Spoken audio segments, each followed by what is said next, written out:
클릭해 주셔서 감사합니다. 이야기를 들려주는 야담원입니다. 오늘은 밤에 잔잔하게 듣기 좋은 이야기 들려드리겠습니다.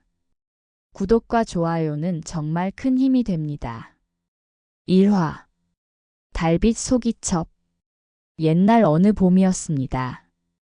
한양의 끝자락 오래된 기와집 하나가 있었습니다.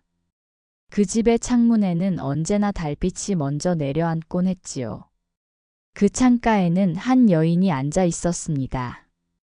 이름은 연심이라 했습니다. 사또댁의 첩으로 들어온 지 어느덧 7해가 되어가고 있었습니다. 연심은 본래 조용한 성품의 여인이었습니다. 웃음도 말소리도 조용하여 등잔불 앞에서 술을 놓을 때면 그 바늘 끝에서 새소리가 난다 하였지요. 그녀는 사랑을 믿었습니다. 사또가 처음 그녀를 불러 그대는 내 봄이요 하던 그 말, 그 한마디에 세상을 다 얻은 듯 했지요. 하지만 세상은 봄이 짧다는 것을 너무나 빨리 알려주었습니다. 사또는 본처에게 아이가 생기자 점점 연심의 방을 찾지 않았습니다. 이유를 묻는 이도 없었고 연심 또한 묻지 않았습니다. 그저 밤마다 창가에 앉아 하늘의 달을 바라볼 뿐이었지요. 달빛이 마루 위에 고요히 앉으면 그녀의 눈빛에도 물결이 일렁였습니다. 그대는 오늘도 나를 잊지 않았겠지요. 그녀는 그렇게 중얼거리곤 했습니다. 그러나 그 말은 바람에 실려 사라질 뿐이었습니다. 그녀의 방은 언제나 조용했습니다. 등잔불만이 가끔 깜빡이며 그녀의 고요를 위로하듯 춤을 추었지요. 세월은 흘렀습니다. 사또는 안채에서만 머물렀고 연심의 방은 점점 잊혀져 갔습니다. 사또의 발자국 소리도 그녀의 이름을 부르던 목소리도 모두 세월 속으로 스며들었습니다. 그녀는 알았습니다. 사랑이 식으면 마음도 서서히 죽어간다는 것을. 그래서 그날 그녀는 등잔불을 바라보며 미소를 지었습니다. 이 불이 꺼져도 달은 나를 찾아올 테지요. 그해 겨울은 유난히 추웠습니다. 눈이 세상을 덮던 어느 날 연심은 머리카락을 곱게 빗고 붉은 비녀를 머리에 꽂았습니다. 그 비녀는 사또가 처음 선물해 준 것이었지요. 그녀는 손끝으로 그 비녀를 쓰다듬으며 속삭였습니다. 그대는 나를 잊었어도 나는 아직도 그날의 봄에 살고 있습니다. 그 말과 함께 등불이 꺼졌습니다. 그리고 방 안은 조용히 식어갔습니다. 이튿날 아침 하녀들이 문을 열었을 때 연심은 이미 차가운 숨을 멈추고 있었습니다. 손끝엔 비녀가 쥐어져 있었고 입가에는 아주 미소가 걸려 있었지요. 마님은 그 시신을 보며 차가운 목소리로 말했습니다. 이제야 조용해졌구나. 그 말 한마디에 방 안의 공기가 얼어붙었습니다. 그날 밤 집안의 등불이 모두 꺼졌는데도 누군가의 노랫소리가 들려왔습니다. 아주 낮고 아주 먼 소리였지요. 그대는 오늘도 나를 잊지 않았겠지요. 그 목소리를 들은 하녀들은 겁이 나서 등을 돌렸습니다. 그러나 창문 밖으로 흘러든 달빛은 분명히 누군가의 그림자를 품고 있었습니다. 며칠 후 사또는 이상한 꿈을 꾸었습니다. 달빛 아래 연심이 서 있었습니다. 머리 위에 붉은 비녀가 천천히 흘러내리고 그녀는 조용히 말했습니다. 그대는 나를 잊었겠지만 달은 잊지 않았습니다. 사또는 놀라 잠에서 깼습니다. 이마에는 식은땀이 흘렀고 숨은 거칠게 가빴습니다. 그날 이후 그는 웃음을 잃었습니다. 밤이 깊어지면 혼자 마루에 앉아 달을 바라보며 한참을 말이 없었습니다. 세월이 더 흘러 그 집은 여러 번 주인이 바뀌었습니다. 하지만 이상하게도 밤이 되면 언제나 같은 자리에 달빛이 비추었다지요. 그 자리는 늘 창가였습니다. 바람이 불지 않아도 등불이 흔들리고 아무도 향을 피우지 않아도 은은한 향내가 감돌았다 합니다. 사람들은 그걸 두고 이렇게 말했습니다.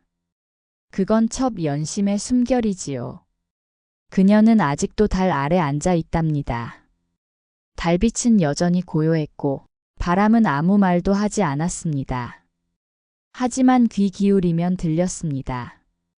달빛 속 어딘가에서 누군가의 노래가 아주 오래된 사랑의 그림자처럼 이화 달빛 아래 절의 고향이 아주 먼 옛날이었습니다. 산은 겹겹으로 푸르고 능선은 물결처럼 이어져 있었지요. 별들이 어둠의 이랑 위에 조용히 앉아 숨을 고르고 달빛은 나뭇결 위를 천천히 쓰다듬곤 하였습니다. 그 산 속 깊은 곳, 사람 발걸음이 드물게 닿는 자리에 작은 절 하나가 있었습니다. 눈에 띄지 않도록 숯빛을 닮은 기와를 얻고 바람결과 한 몸이 된 듯 몸을 낮춘 절이었지요. 그 절에는 연담이라 불리는 스님 한 분이 살았습니다. 연꽃처럼 고요하고 깊은 모처럼 맑기를 바라는 뜻으로 사람들은 연담이라 불렀지만 정작 스님은 그 이름을 소리내어 부르는 일이 거의 없었습니다.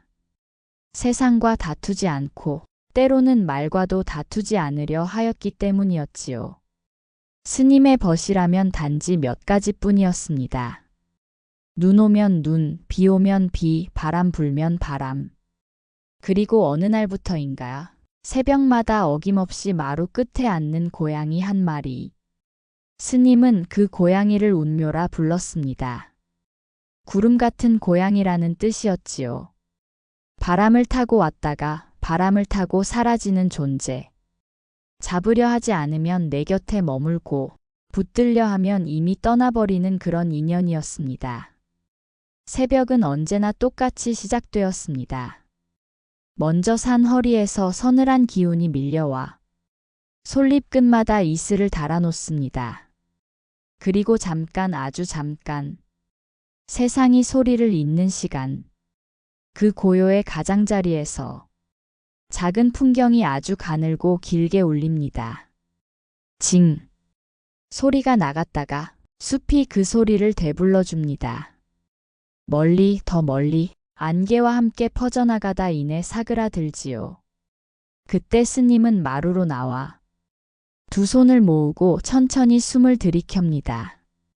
차 끓는 소리가 들리면 운묘가 어느새 발끝으로 다가와 그늘과 빛의 경계에 몸을 말고 앉습니다.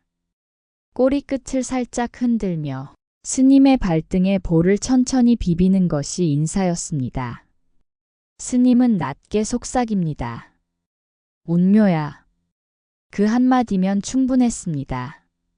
이름을 부르는 일은 서로가 서로를 잊지 않았다는 표시이니까요. 차는 늘 같은 자리에서 같은 그릇으로 끓었습니다. 물은 우물의 깊은 곳에서 퍼올렸고 화로의 불은 솔가지가 남긴 향을 조금 보태었습니다. 처음엔 물이 이윽고 차가 마지막엔 방안과 마음이 차례로 데워졌지요. 운묘는 기모르는 찻잔을 오래 들여다보곤 했습니다. 스님이 잔을 들면 눈을 반만 감고 잔을 내려놓으면 고개를 아주 조금 갸웃했습니다. 언제나 같은 일, 그러나 결코 지루하지 않은 일. 같은 시간에 같은 자리에 앉아 같은 소리를 듣고 같은 향을 맡는 일. 그런 같음이 오래되면 사람의 마음엔 평화가 자라납니다.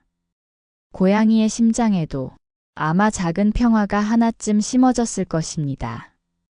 봄이 오면 절마당엔 매화가 가장 먼저 소식을 전했습니다. 가지마다 흰 숨결이 번지고 새들의 단음이 모여 문장처럼 이어졌지요.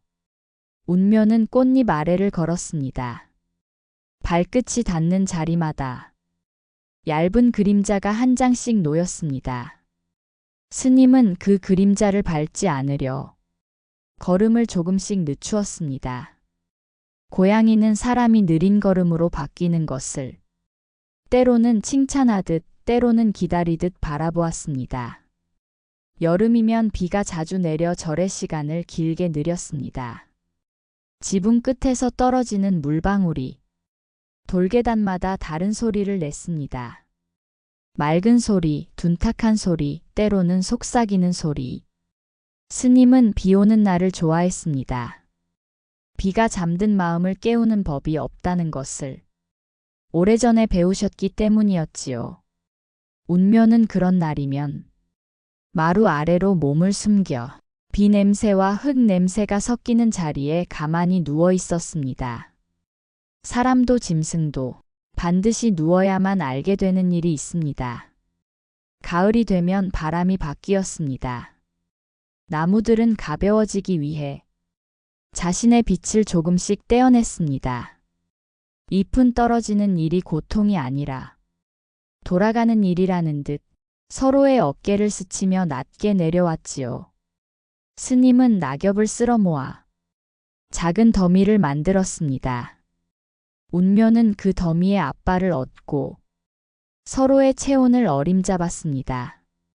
낙엽도 온기가 있고 고양이도 온기가 있고 스님도 온기가 있습니다. 따뜻함이란 늘 모여 있는 것이지요. 겨울은 느리게 왔습니다. 느리게 오지만 와 있는 동안은 분명했습니다. 바람의 목소리는 낮고 길었고 밤은 조금 더 오래 머물었습니다.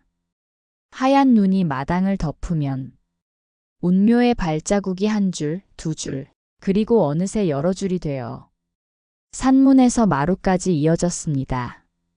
스님은 그 발자국들을 함부로 지우지 않았습니다.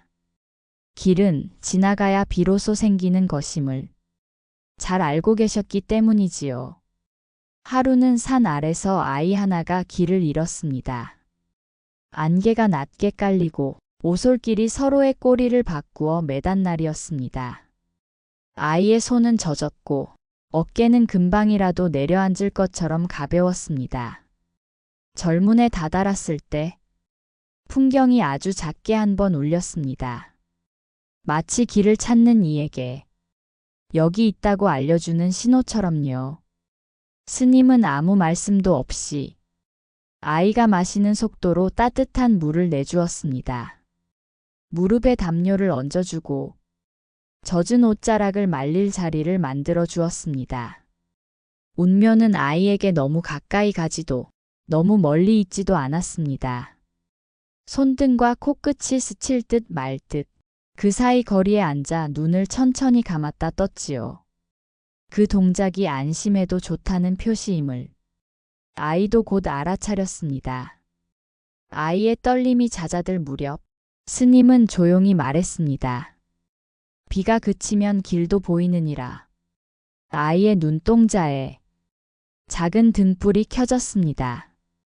그 등불이 아이를 데리고 산 아래까지 내려가도록 운묘는 한 구간 앞서 가고 스님은 한 구간 뒤따라 갔습니다.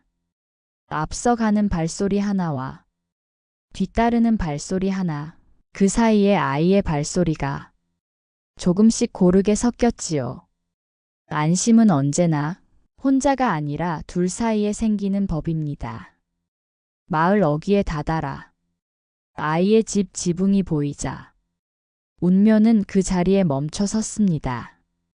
더 가면 사람들의 소리가 많아지고 고양이의 발소리는 작아지기 때문이었지요. 스님은 한 번 고개를 끄덕였고 고양이는 눈을 한 번 길게 감았다 떴습니다. 그것으로 충분했습니다. 아이의 작은 등이 현관문 틈으로 사라질 때까지 둘은 아무 말 없이 서 있었습니다. 감사라는 말은 때로 문이 닫히고 난 뒤에야 천천히 들리는 법이니까요. 그 뒤로도 절의 시간은 크게 달라지지 않았습니다. 오히려 더 조용하고 더 깊어졌지요. 사람들이 떠들기를 멈추면 사물의 호흡이 들리기 시작합니다. 차 끓는 소리의 맨 앞과 맨 끝, 빗물 한 방울이 돌에 부딪혀 부서지는 순간, 솔가지가 바람에 젖혀졌다가 다시 돌아오는 미세한 틈, 그 모든 사이사이를 스님은 들었습니다. 운묘도 들었습니다. 말이 없을 때만 들을 수 있는 소리였지요. 스님은 가끔 마루 끝에 앉아 세상을 세 가지로 나누었습니다. 아직 오지 않은 것, 이미 지나간 것, 그리고 지금 여기에 있는 것. 그 중에 무엇이 가장 귀한가 스스로 물으면 항상 같은 대답이 돌아왔습니다. 지금 여기에 있는 것. 왜냐하면 지금을 잘 어루만지면 지나간 것도 잠잠해지고 오지 않은 것도 다정해지기 때문이었습니다. 운묘는 그 말을 알지 못했지만 늘 지금에 살았습니다. 배가 고프면 먹고 졸리면 자고 깨어나면 빛을 쫓아 걸었습니다. 스님은 때로 생각했습니다. 나는 저 고양이에게서 수행을 배운다. 그러고는 조용히 웃었습니다. 사람이 짐승에게 배우는 일, 그것을 부끄러워하는 나를 스님은 단 한 번도 살아본 적이 없었습니다. 어느 겨울 눈이 많이 왔습니다. 해가 떠도 마당이 환했습니다. 산문까지 이어진 발자국은 어제와 오늘의 구분을 잃을 만큼 포개져 있었지요. 그날 새벽 스님의 기침이 길었습니다. 기침과 기침 사이에 짧은 바람 한 줄기씩 끼어들었습니다. 운묘는 화로 곁에서 몸을 말고 스님을 오래 바라보았습니다. 고양이의 눈동자에는 사람이 모르는 길이 숨어 있습니다. 한 번도 가본 적 없는 길이지만 아무도 가르쳐주지 않아도 언젠가 가야 하는 길. 스님은 그 길의 입구에 다다른 듯 했습니다. 스님은 약을 다리지 않았습니다. 대신 차를 조금 더 오래 끓였습니다.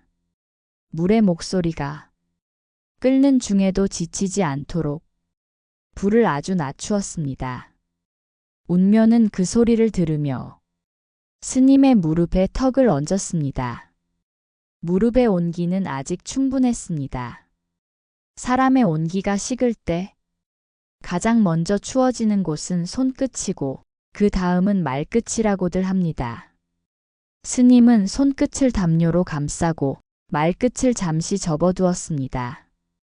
말이 잠들면 마음이 깨어나는 날이 있습니다. 밤이 깊어지자 바람은 산골짜기마다 자신만의 노래를 불렀습니다.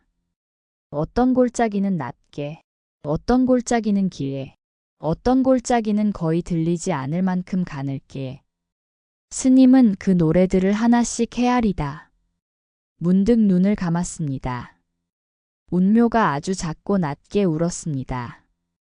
사람이 듣지 않으면 하늘이 듣는 울음, 하늘이 듣지 않으면 땅이 듣는 울음. 그 울음은 오래가지 않았습니다. 울음은 길수록 슬픔을 늘림으로 짧을수록 슬픔을 가라앉히는 법이지요. 스님은 마지막으로 한마디를 남겼습니다. 운묘야.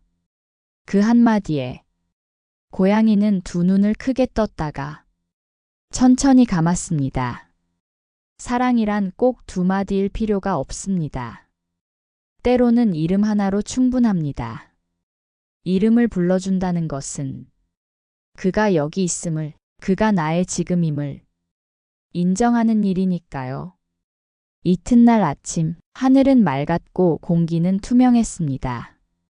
밤새 내린 눈이 고요를 더 두툼하게 덮어두었습니다. 마을 사람들이 천천히 산길을 올라왔습니다. 소문이 났기 때문이었습니다. 절에 스님이 조용히 누웠다네. 사람들은 목도리를 여미고 눈길을 헤치며 절에 다다랐습니다. 마루에는 차양이 남아 있었습니다. 화로의 불은 거의 꺼졌으나 재 속에 작은 불씨가 쉬고 있었습니다. 마치 누군가 다시 불러내면 금방이라도 일어날 듯한 불씨. 스님의 방 앞에는 깔끔하게 접어놓은 승복 한 벌과 잔 위에 엎어놓은 다관 하나, 그리고 얇은 나무판에 새겨진 몇 글자가 있었습니다. 한 생의 게으름도 마음이 고요하면 수행이 된다. 사람들은 그 문장을 오래 바라보았습니다. 어떤 이는 고개를 끄덕였고 어떤 이는 눈가를 훔쳤습니다.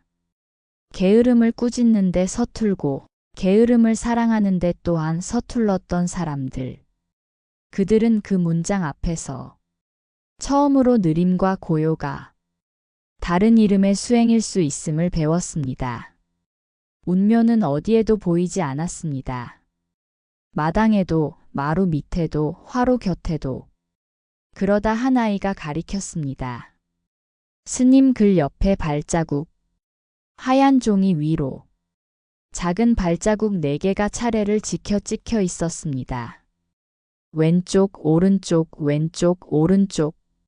스님 글의 마지막 점 뒤에 조용히 찍힌 그 발자국은 마치 마침표처럼 보였습니다.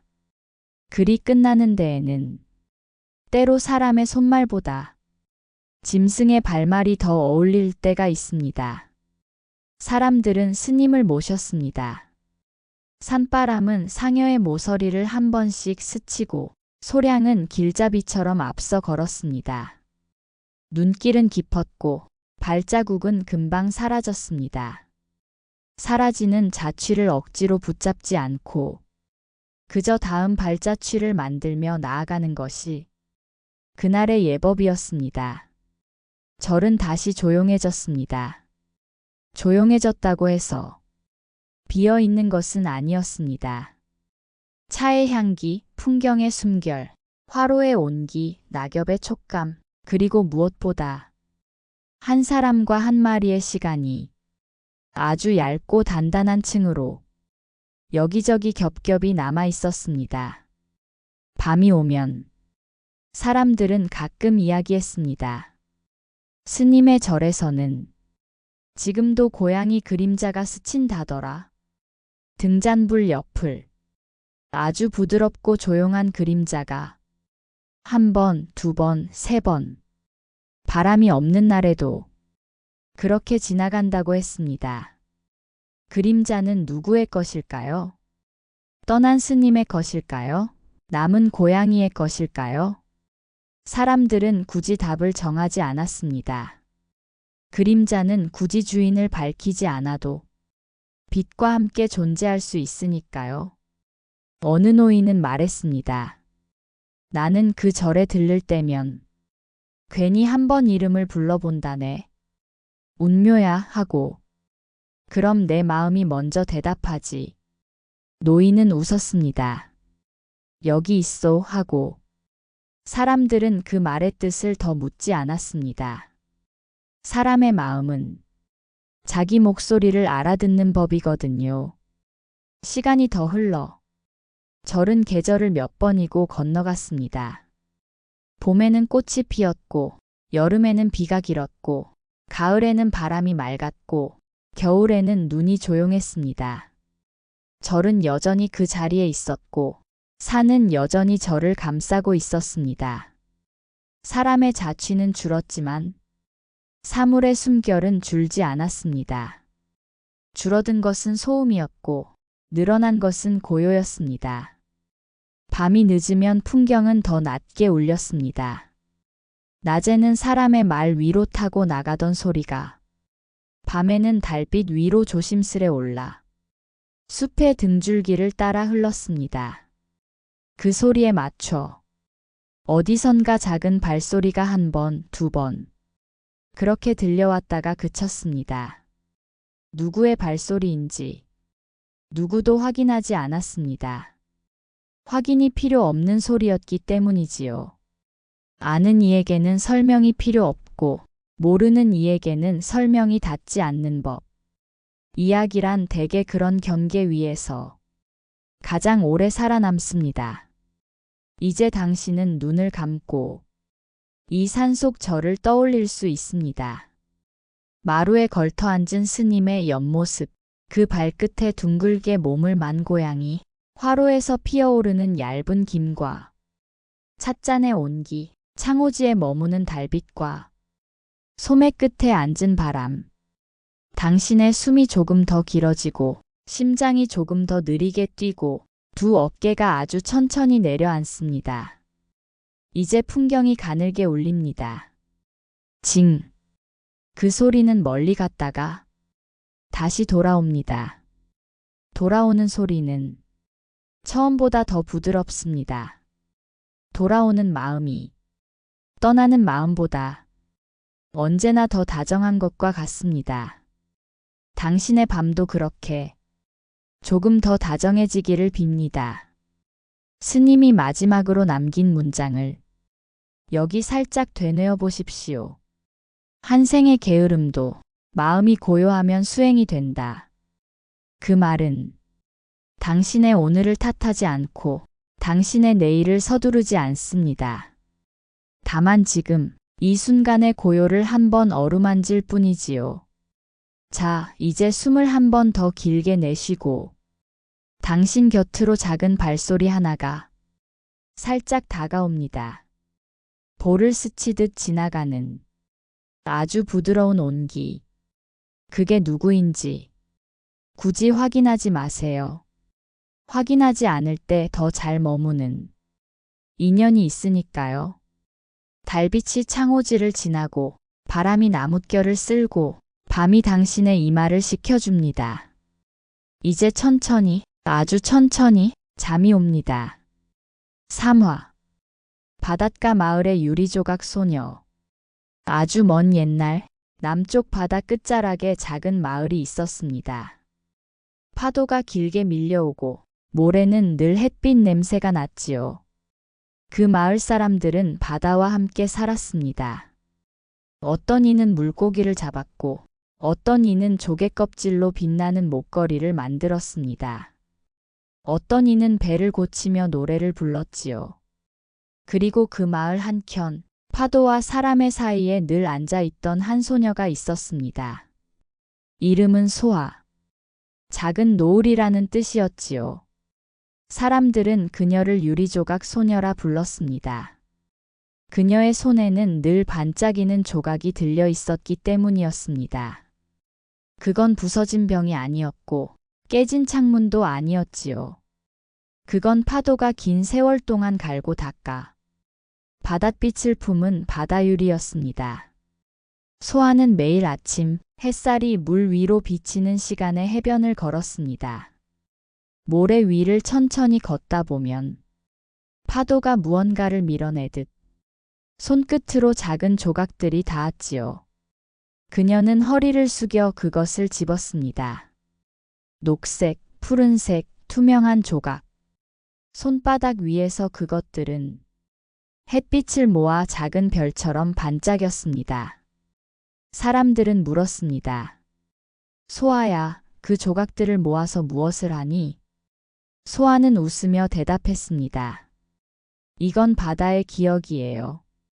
잊은 걸 기억하게 해주는 조각이지요. 사람들은 이해하지 못했습니다. 그저 웃으며 이상한 아이라 불렀지요. 하지만 마을의 노인 하나만은 고개를 끄덕였습니다. 그 노인은 바다를 오래 본 눈을 가지고 있었거든요. 바다는 낮에도 살아 있었고 밤에도 숨을 쉬었습니다. 낮의 바다는 맑고 밤의 바다는 깊었습니다. 그리고 깊은 바다에는 소리가 산다고들 했지요. 어느 날 소아는 바닷가 바위 위에서 잠이 들었습니다. 달빛이 물결을 비추는 밤이었습니다. 그녀는 꿈을 꾸었습니다. 꿈속에서 파도 밑에서 부드러운 노래가 들렸습니다. 그건 사람의 목소리도 아니고 바람의 소리도 아니었습니다. 물결이 부딪히는 소리 사이로 이상하게도 단어가 섞여 있었습니다. 찾아라, 잊혀진 빛을. 모아라, 잠든 기억을. 소아는 놀라 눈을 떴습니다. 바다는 여전히 잔잔했고 파도는 아무 말도 하지 않았습니다. 하지만 손바닥 위엔 새로운 조각 하나가 놓여 있었습니다. 그건 지금껏 본 적 없는 색, 마치 달빛이 갇혀있는 듯한 은빛 유리 조각이었지요. 그날 이후 소아는 그 조각을 목에 걸었습니다. 그녀는 매일 해변을 돌며 조각을 모았고 밤이면 불빛 대신 그 조각을 손에 쥐었습니다. 조각은 따뜻했습니다. 차가운 유리인데도 이상하게 온기가 느껴졌지요. 그리고 이상한 일이 일어났습니다. 그녀가 조각을 손에 쥐고 있으면 파도의 소리가 조금 달라졌습니다. 물결이 부딪힐 때마다 누군가 속삭이는 듯한 소리, 아주 오래된 이야기가 조각 사이로 흘러나오는 듯 했습니다. 소아는 그것을 듣기 시작했습니다. 처음엔 희미했지만 조금씩 명확해졌습니다. 나는 옛날에 바다에 잠긴 별이었다. 빛을 잃은 이들이 내 품으로 왔다. 그중 한 소녀가 내 빛을 되찾아 주리라. 소아는 그 말의 뜻을 다 알지 못했지만 이상하게도 그 목소리를 들을 때마다 마음이 편안해졌습니다. 불안이 사라지고 세상이 천천히 숨 쉬는 듯 했지요. 하지만 마을 사람들은 걱정했습니다. 그 아이 요즘 이상하단 말이야. 밤마다 바다에 나가 앉아 있다더군. 혹시 바다 귀신이라도 부르는 건 아닌가? 사람들은 점점 소아를 멀리했습니다. 아이들은 그녀를 흉내내며 놀렸고 어른들은 눈길을 피했습니다. 오직 노인 한 사람만이 조용히 그녀를 지켜보았습니다. 그 노인은 옛날 어부였습니다. 폭풍우 속에서도 웃음을 잃지 않았던 사람. 하지만 어느 날 바다의 아내를 잃고 난 뒤 한 번도 배를 타지 않았지요. 그는 소아를 불렀습니다. 얘야, 그 목걸이 내게 좀 보여주련? 소아는 고개를 끄덕였습니다. 노인은 유리 조각을 받아 손에 쥐었습니다. 그 순간 조각 안에서 희미한 파도 소리가 들렸습니다. 노인의 눈이 떨렸지요. 이건 내 아내가 쓰던 빛깔이구나. 소아는 놀랐습니다. 노인은 잠시 숨을 고르고 말했습니다. 그녀는 바다에 잠겼지만 그때 내가 던졌던 등불이 어쩌면 이렇게 돌아온 모양이야. 그날 이후 마을의 사람들은 조금씩 변했습니다. 노인이 말했다지요. 그 아이는 귀신을 부르는 게 아니야. 우리가 잊은 빛을 다시 모으는 거야. 그날 밤 마을은 처음으로 파도 소리를 조용히 들었습니다. 불을 모두 끄고 모래 위에 앉아 물결이 밀려오고 돌아가는 소리를 듣는 밤이었습니다. 누군가 낮은 목소리로 속삭였습니다. 이 바다에도 기억이 있구나. 그때 소아의 목에 걸린 유리 조각이 빛났습니다. 빛은 커졌다가 작아지고 마치 숨 쉬듯 고요하게 움직였습니다. 그리고 파도 위에서 은빛 물거품이 피어올랐습니다. 그 안에서 사람들은 무언가를 보았습니다. 잠시뿐이었지만 분명히 보았습니다. 바닷속에서 서로를 부둥켜 안은 두 사람의 모습. 그들은 빛처럼 투명했고 물결처럼 부드러웠습니다. 그 일이 있은 뒤로 마을 사람들은 더 이상 소아를 이상하게 보지 않았습니다. 대신 그녀를 빛의 아이라 불렀지요. 소아는 여전히 매일 아침 해변을 걸었습니다. 손에는 유리 조각이 들려 있었고 그 조각들은 이제 마을의 창문마다 걸려 밤마다 반짝였지요. 그 빛이 흔들릴 때마다 사람들은 속삭였습니다. 아직도 바다는 우리에게 말을 걸고 있구나. 세월이 흘렀습니다. 소아는 자라서 마을의 등불을 지키는 여인이 되었습니다.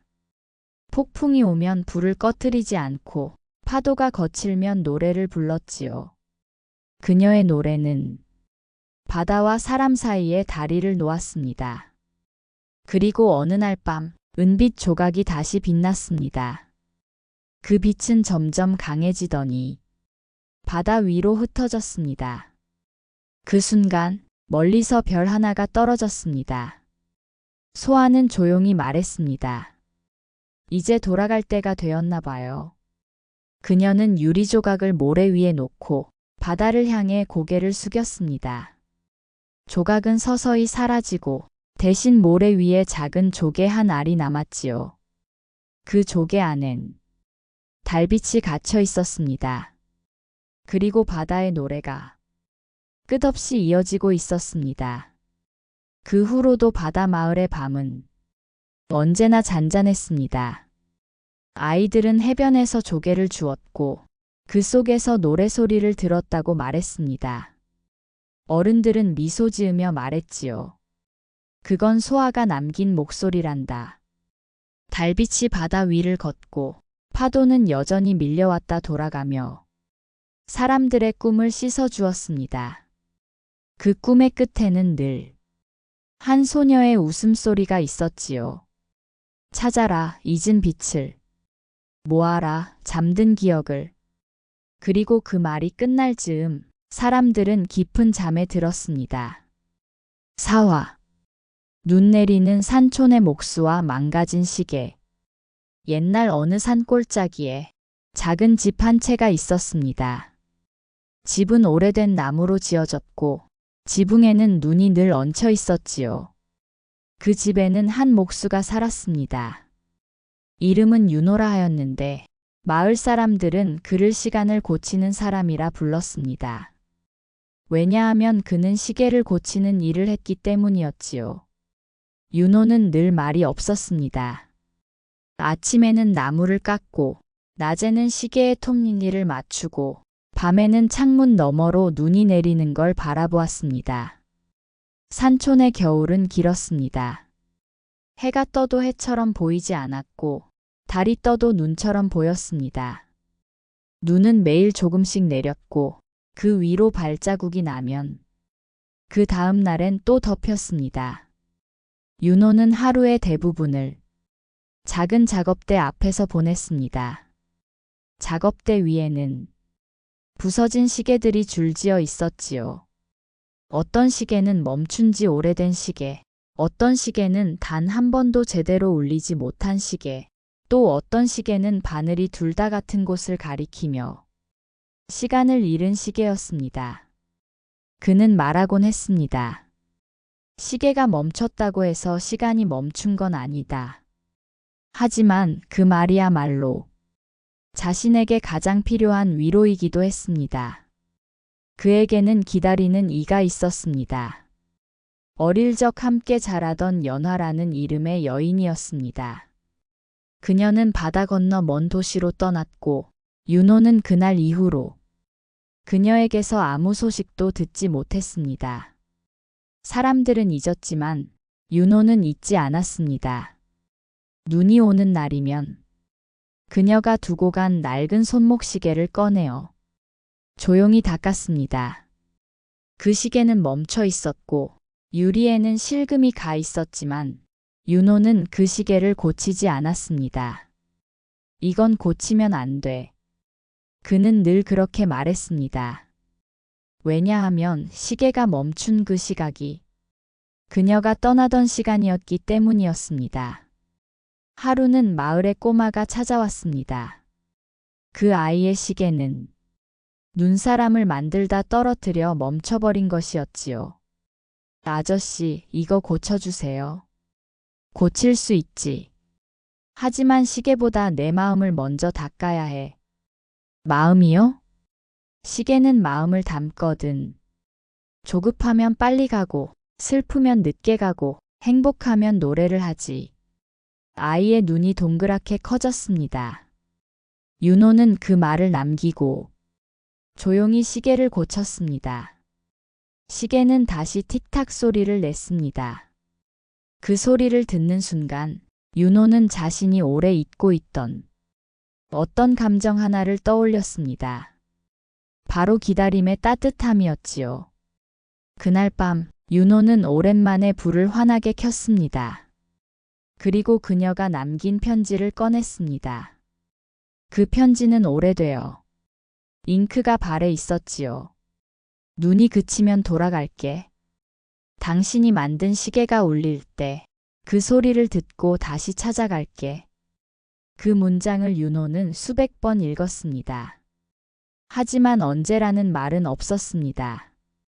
그건 아마 시간이 약속이 아니라 마음이 약속이었기 때문이겠지요.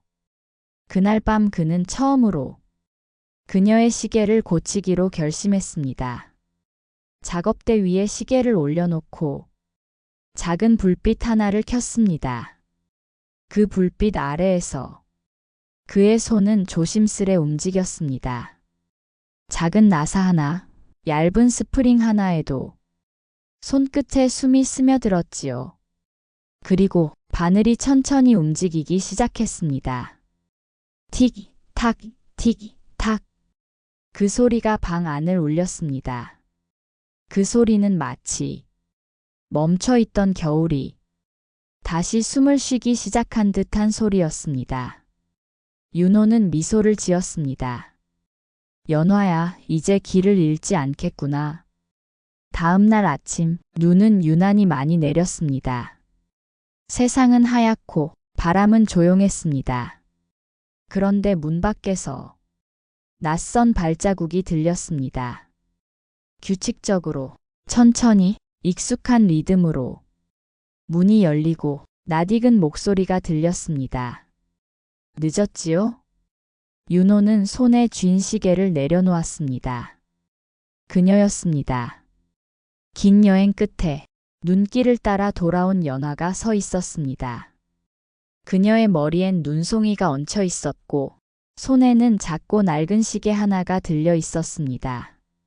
그 시계 아직 가지고 있었군요. 시간이 멈췄으니까요. 당신이 다시 움직여줄 때까지 기다렸어요. 그날 밤 작은 집 안에서는 시계 3개가 함께 울렸습니다.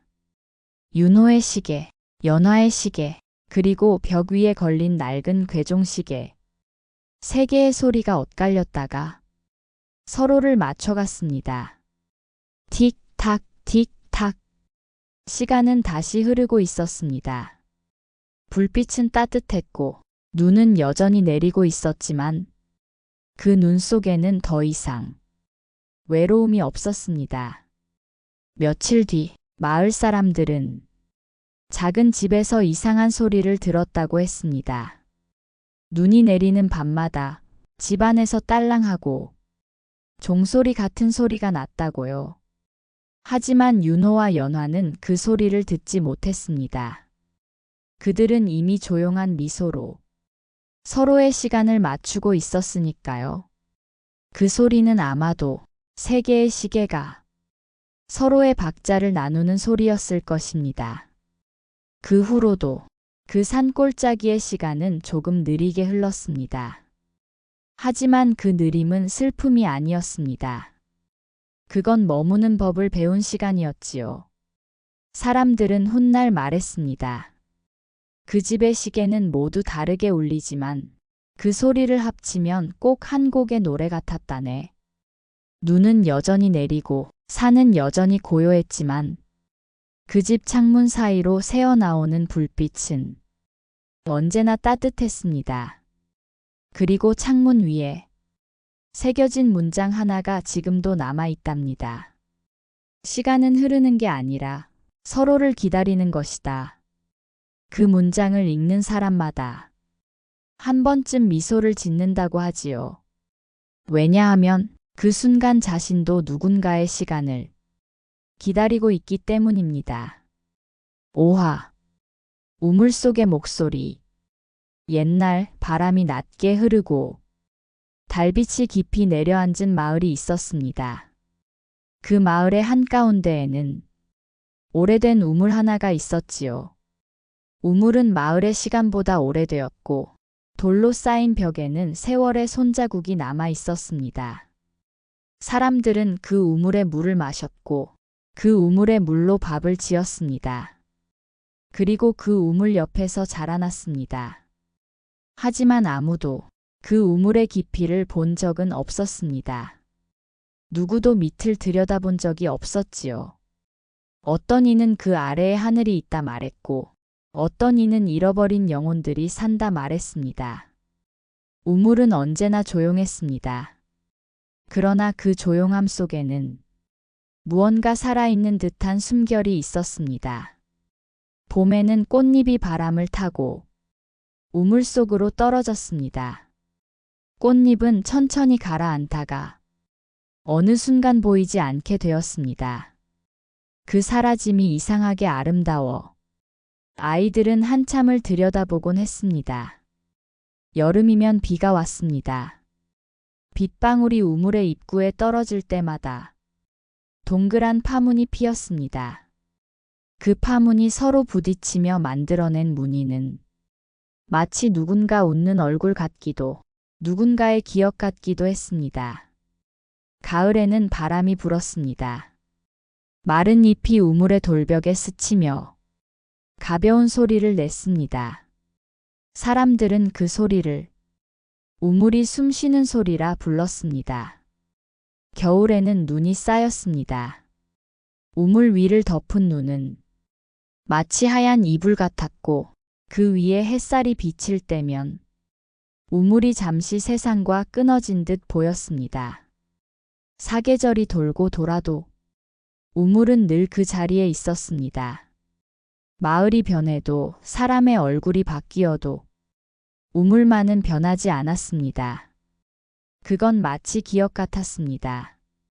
언제나 같은 자리에 있으나 그 깊이를 아는 이는 없는 기억. 그러던 어느 해 마을에 새 집이 들어섰습니다. 새로 온 사람들은 우물을 낡았다고 생각했습니다. 그래서 다른 곳에 펌프를 세웠습니다. 우물은 점점 잊혔고 아무도 그 근처를 돌보지 않았습니다. 시간이 흐르자 우물 주변은 잡초로 덮였고 돌벽에는 이끼가 자랐습니다.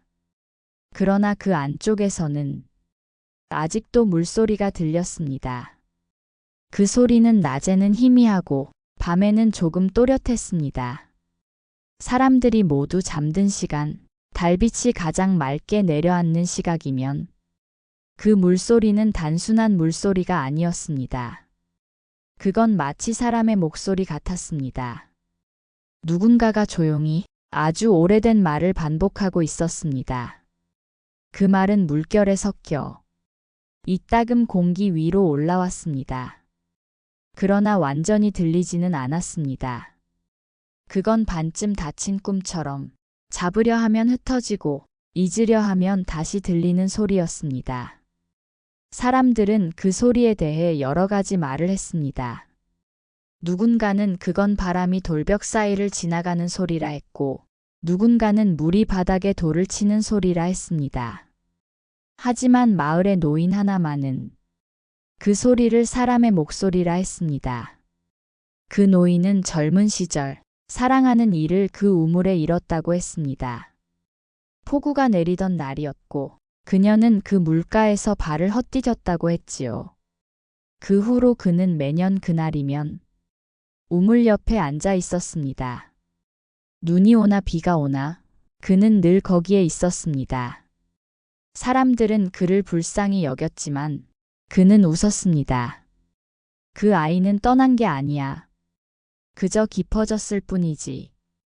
그 말의 뜻을 아무도 이해하지 못했습니다. 시간이 더 흘러 노인마저 세상을 떠났습니다. 그리고 마을은 다시 조용해졌습니다. 그러나 그 후부터 이상한 일이 생겼습니다. 달이 가득 찬 밤이면 우물의 물결이 스스로 일렁였습니다.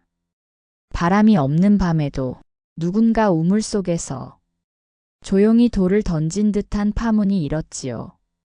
파문은 3번만 피었습니다. 한 번은 짧게, 한 번은 길게, 그리고 마지막 한 번은 아주 천천히.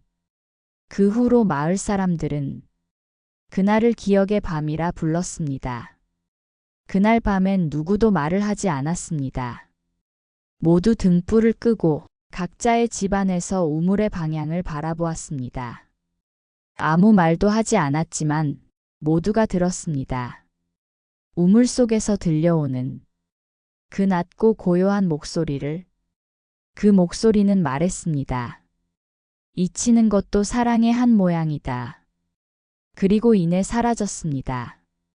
사람들은 그 말을 해석하려 애썼지만 정확히는 아무도 알 수 없었습니다.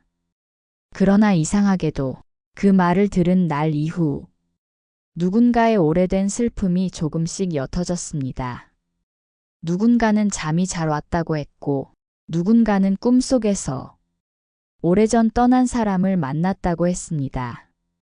그 만남은 말이 필요 없는 만남이었습니다. 그저 바라보기만 해도 서로의 마음이 닿는 그런 꿈이었지요. 세월이 더 흘렀습니다. 마을의 아이들은 자라나고 어른들은 늙어갔습니다.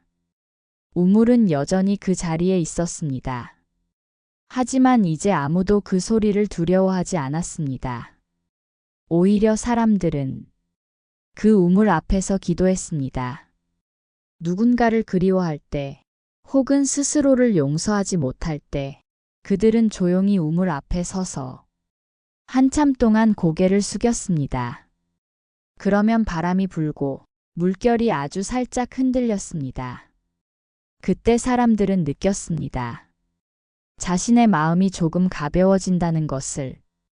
우물은 그들에게 잊는 법을 가르쳐 준 셈이었습니다. 기억을 버리는 법이 아니라 기억을 조용히 눕히는 법을. 오랜 시간이 지난 지금 그 마을은 더 이상 지도가에 없습니다. 사람들은 흩어졌고 집들은 사라졌으며 우물만이 남았습니다. 하지만 놀랍게도 그 우물은 아직 물을 품고 있었습니다. 햇빛이 비치면 그 안에서 여전히 파문이 피어났습니다. 아무도 손대지 않았는데도 물은 맑고 냄새는 부드러웠습니다. 그 우물을 본 사람들은 말했습니다. 이건 단순한 물이 아니야. 이건 오래된 마음이 흐르는 물이야. 밤이 되면 별빛이 우물 속으로 떨어졌습니다. 별들은 천천히 녹아들어 물결 위에 흩어졌습니다. 그때마다 우물의 빛이 하늘로 되비쳤습니다. 그래서 사람들은 그 우물을 거울의 샘이라 불렀습니다. 그 샘을 들여다보면 현재의 얼굴이 아니라 그리운 사람의 얼굴이 비쳤다고 합니다. 때로는 어릴 적의 자신이, 때로는 이미 떠난 누군가가. 그 얼굴들은 말없이 미소를 지었습니다. 그리고 파문이 일면 그 미소는 천천히 사라졌습니다. 하지만 사라진 자리에 묘한 평화가 남았습니다. 우물은 오늘도 그 자리에 있습니다. 숲은 자라났고 사람의 목소리는 사라졌지만 달빛이 여전히 찾아옵니다. 달은 매달 같은 밤 같은 위치에서 우물 속으로 고요히 비춥니다. 그 빛이 닿는 순간 우물의 물결은 한 번 흔들립니다. 그건 인사이자 기도이자 기억의 숨결이었습니다. 어쩌면 우물은 사람보다 오래 사는 마음일지도 모릅니다. 그리고 그 마음은 언제나 이렇게 속삭입니다. 사랑은 멀어져도 목소리는 물결 속에 남는다. 그 말이 끝나면 밤은 깊어지고 잠은 고요히 내려앉습니다. 눈을 감고 들으면 멀리서 아주 옅은 물소리가 들립니다. 그건 바람이 아니고 비도 아닙니다. 그건 기억의 파도입니다. 그 파도는 천천히 다가와 당신의 마음을 어루만집니다. 그리고 속삭입니다. 괜찮아요. 이제 쉬어도 됩니다. 달빛은 조용히 흔들리고 우물은 그 빛을 품습니다. 세상은 잠들고 이야기도 잠듭니다. 6화 새벽에 돌아오는 인연. 밤은 깊고 세상은 잠들어 있었습니다. 눈을 감으면 들려오는 건 먼 산의 숨결과 바람의 결이었습니다. 그리고 그 사이 어딘가에서 조용한 발소리 하나가 들렸습니다. 그건 사람의 발소리이기도 하고 기억의 발소리이기도 했습니다. 아마도 돌아오고 있는 발소리였습니다. 달빛이 길을 만들고 있었습니다. 누군가 그 길을 걷고 있었습니다. 길은 네 갈래로 이어져 있었지요. 산으로 향하는 길, 바다로 내려가는 길, 숲으로 스며드는 길, 그리고 마지막으로 우물로 이어지는 길. 그 네 길은 지금까지 한 번도 만나본 적이 없었습니다. 하지만 오늘 밤 그 길들은 서로의 끝에서 조용히 연결되기 시작했습니다. 먼저 산속 절의 등불이 깜빡이며 켜졌습니다.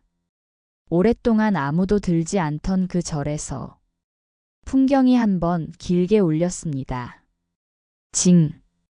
소리는 산의 허리를 타고 흘러 달빛을 따라 내려갔습니다.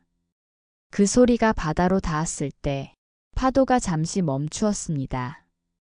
그리고 다시 밀려오며 빛나는 유리 조각 하나를 밀어냈습니다. 그 조각은 달빛을 품고 천천히 모래 위를 미끄러졌습니다. 바다의 숨결은 산의 숨결과 섞였습니다. 그 사이에서 시간을 고치는 목수의 집이 조용히 깨어났습니다. 벽 위에 시계들이 동시에 울렸습니다. 틱탁, 틱탁. 그 소리는 바람을 따라 우물로 흘러갔습니다. 그리고 마침내 우물의 물결이 한번 흔들렸습니다. 그 흔들림은 마치 오랜 기다림 끝의 인사처럼 부드러웠습니다. 우물 속에는 그동안의 이야기들이 모두 잠들어 있었습니다. 스님의 고요한 숨, 고양이의 발자국, 바다의 노래, 유리조각의 빛, 목수의 손끝, 사랑의 시간, 그리고 기억의 메아리. 그 모든 것들이 한 방향으로 천천히 흘러갔습니다. 물결은 조금씩 깊어지며 달빛을 품었습니다. 그 빛은 한 점의 작은 씨앗처럼 우물의 밑바닥에 내려앉았습니다. 그리고 아주 오랜 시간 동안 그 씨앗은 조용히 숨을 쉬었습니다. 세상은 변했습니다. 사람들은 떠나고 마을의 이름은 잊혔습니다. 그러나 자연은 잊지 않았습니다.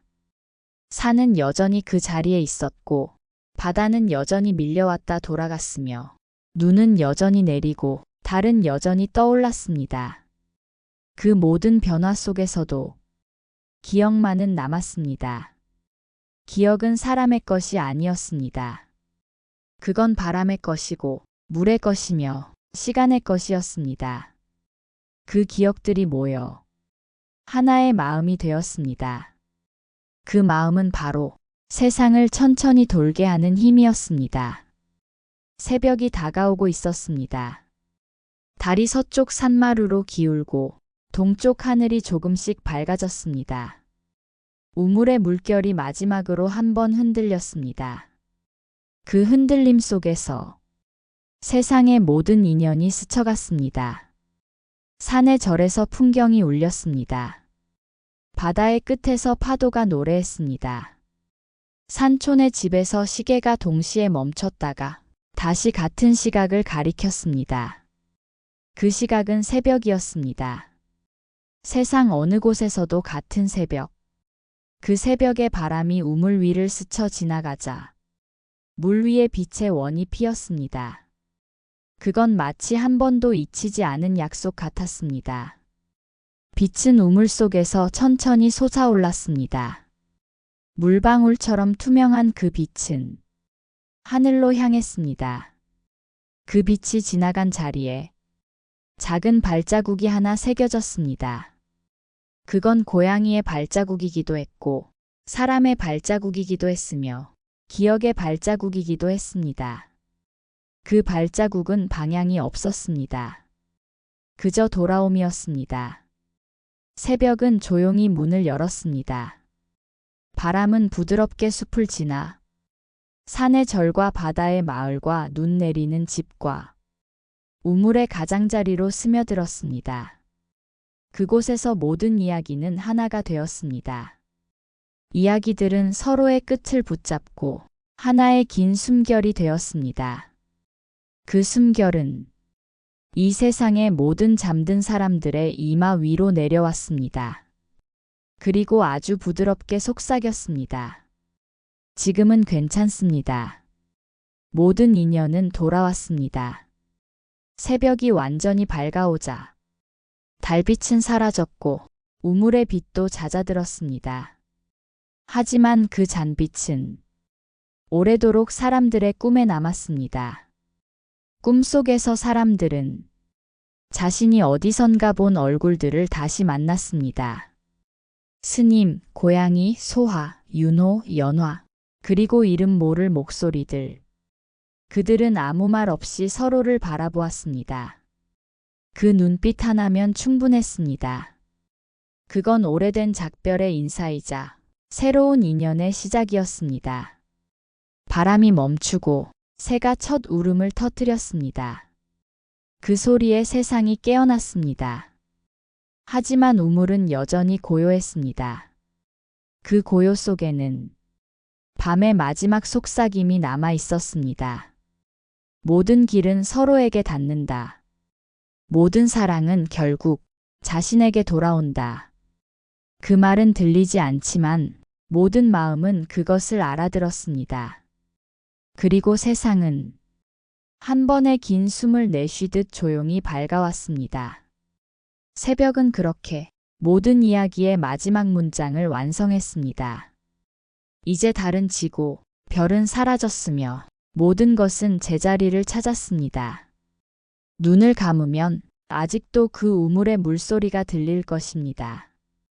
산의 풍경 소리, 바다의 파도 소리, 시계의 틱탁, 기억의 메아리. 그 모든 소리들이 하나로 이어져 하나의 속삭임이 됩니다. 고요히 잠드십시오. 세상은 지금 당신의 꿈을 지켜보고 있습니다. 달빛은 사라졌지만 그 빛의 여운은 마음 안에 남습니다. 그게 바로 인연입니다. 그게 바로 사랑입니다. 그리고 그게 바로 당신의 새벽입니다. 이야기를 들어주셔서 감사합니다. 좋은 밤 되세요. 야담원이었습니다.